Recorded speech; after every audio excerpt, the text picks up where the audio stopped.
আসসালামু আলাইকুম এভরিওয়ান, আশা করি সকলেই ভালো আছেন। তো আজকে আরও একটি নতুন ভিডিও নিয়ে আসলাম আপনাদের মাঝে। আজকের ভিডিওতে আমি আপনাদেরকে দেখাতে চলেছি আমাদের গরুর ফার্মে আমাদের গরুগুলো কতটা ট্রেনিং প্রাপ্ত সেই বিষয়টাই আজকে আপনাদেরকে দেখাবো। তো আপনারা মূলত যারা আমার ভিডিও দেখেন হয়তো অনেকেই জানেন যে আমরা দিনে গাভীগুলো দোয়ানোর পর গরুগুলো বাইরে বের করে ওইখানে বেঁধে রাখি। দেন বেঁধে রাখি না, তো ওইখানে আমাদের একটা রয়েছে, ওর ভিতরে ছেড়ে দেই। তো দেখুন আমাদের গরুগুলো কতটা ট্রেনিং প্রাপ্ত। চারিতে খাবার দেওয়ার পর যখন আমরা গরুগুলোকে একসাথে ছেড়ে দিই, দেখেন কীভাবে সবাই যার যার জায়গা মতো চলে আসে। প্রায় খামারে যদি এই ধরনের গরু থাকে তাহলে সবারই লালন পালন করতে অনেকটা সুবিধা হয়। যদি আমি এই সবগুলো গরুগুলোকে ছেড়ে দেওয়ার পর যদি এক একটা যদি এক এক জায়গায় চলে যেত, দেখা যাচ্ছে কি আমাদের অনেকটা ঝামেলা হতো। তো দ্যাটস ওই রকম ঝামেলা আমাদের আর পোহাতে হচ্ছে না। যার যার মতো যার যেখানে থাকার সেইখানে চলে আসতেছে, সে সঠিক জায়গায় দাঁড়িয়ে তারা খাওয়া শুরু করে দিয়েছে। তো দেখুন আমি কিন্তু ওই পাশ থেকে সবগুলোকে বেঁধে দেওয়ার চেষ্টা করতেছি।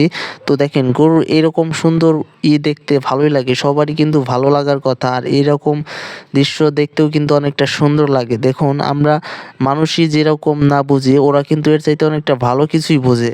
বর্তমানে এমন একটা সময় চলে এসেছে যেখানে আমরা গরু পালন করতে চাইলেও এত গরু আর পালন করতে পারতেছি না। এর মূল কারণ হচ্ছে বর্তমান খড়ের যেই দাম ভাই, এই দামে গরু পালন করা কোনোভাবেই পসিবল না। দাম যেরকম আছে কিন্তু ওইভাবে খড়টাই আর পাওয়া যাচ্ছে না।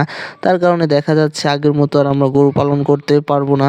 তো দেখতেই পাচ্ছেন আমরা কিন্তু অনেক দিন যাবত ভুট্টার গাছ, অর্থাৎ ভুট্টার উপরের অংশ যেটাকে ভুট্টার আগা বলা হয়, ছাইলেজ করি নেই, কিন্তু ওইটাকে উপরের অংশটা আমরা কেটে গরুকে খাওয়াই। আমাদের অঞ্চলে এইভাবেই খাওয়ানো হয়। প্রায় 3 থেকে 4 মাস আমাদেরকে খড় খাওয়াতে হয় না, দেন তারপর আমাদেরকে আবার খড় খাওয়াতে হয়। যদি মেনলি আমাদের ফুল সারা বছর খড় খাওয়াইতে হতো তাহলে মনে হয় না আমরা এইভাবে আর গরু পালন করতে পারতাম। তো এই দিকে আমাদের অনেকটা সেভ হয়েছে। আমাদের প্রতি সারা মাস গরুকে খড় খাওয়াতে হয় না, সে কারণে আমরা অনেকটাই সেভ পাই। প্রায় প্রতিদিন আমাদের 7 থেকে 800 টাকার মতো খড় লাগে না। তো এই দিকটি আমরা অনেকটাই সুবিধা। আপনারা কিন্তু দেখতেই পাচ্ছেন যে আমরা কিন্তু এগুলো সব কিছু ভুট্টার আগা কেটে রেখেছি এইভাবে, যে আপনাদেরকে কিন্তু আমি দেখাতে পারতেছি মনে হয়। এগুলো কিন্তু সব ভুট্টার আগা কাটছি আমাদের চপার মেশিন দিয়ে, সুন্দর করে সব কিছু কাটা কমপ্লিট করার পর গরুকে খাওয়ার উপযুক্ত করে আমরা গরুকে খাওয়াতে দিই। তো ওই পাশে কিন্তু আপনারা দেখতেই পাচ্ছেন গরুগুলো অনেক সুন্দরভাবে খাওয়া শুরু করেছে। আর আপনারা যারা মেনলি বকনা কিনতে চান অবশ্যই কিন্তু আমার চ্যানেলে কমেন্টে অথবা ইনবক্সে নক দিতে পারেন। আমরা কিন্তু অনেকগুলো বকনা এবার বিক্রি করে দেব। তো সবারই ভালো লাগলে অবশ্যই চ্যানেলটিকে সাবস্ক্রাইব করবেন, ভিডিওতে একটা লাইক করে চলে যাবেন।